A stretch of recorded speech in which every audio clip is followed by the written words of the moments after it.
leads to my next point about black girls and graduation rates. Again, we have black girls who experience disparate discipline, contact with the juvenile justice system, but we also have black girls who are experiencing lower rates of graduation, certainly than white girls and certainly than all girls. And so I just want to hammer this point home because we hear so much in the public discourse, the narrative about girls doing well. When you peel that data back, all of us are not okay. 34% of black girls did not graduate on time compared to only 19% of white girls and 22% of all girls. And so the consequences of this is dire. The challenges that we face as black girls impact our ability to obtain a quality education. These days, as we are moving or have moved to a knowledge-based economy, having an appropriate education is critical. There's a direct correlation between education levels and poverty. So to that point, 43% of black women ages 25 and older without a high school diploma were living in poverty. So if you think of the number of black girls who are suspended long-term or temporarily, that certainly can contribute to them not finishing school and unfortunately winding up on the wrong side of the statistic about black women and poverty.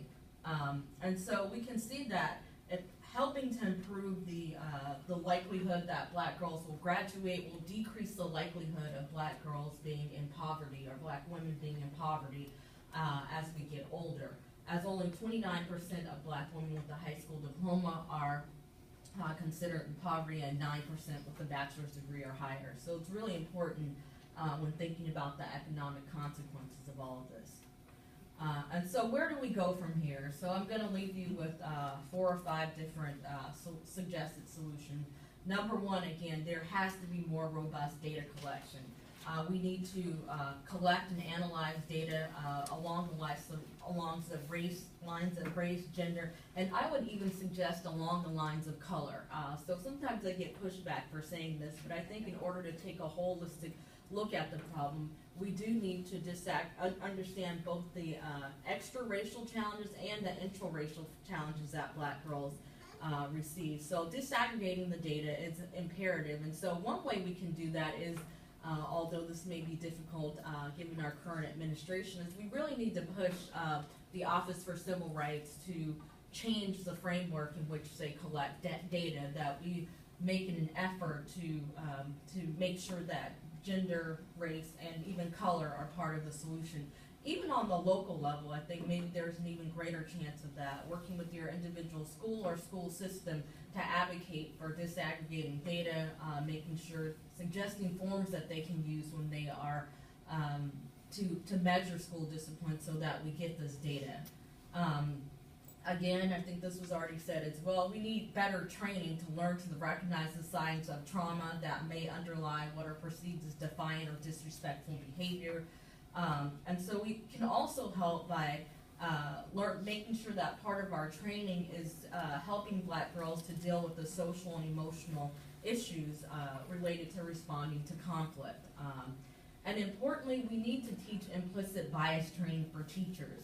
Teachers are at the front line of school discipline, and so a lot of the talk is about how black kids or black girls in particular are dysfunctional. No, I mean, teachers do a great job, but they are not without their own biases, and so a big part of correcting the disparities in discipline has to start at the teacher level in terms of training teachers on how to recognize implicit bias and not act on it. And that's actually a low-cost solution these days. There are plenty of implicit bias training tools that could be used.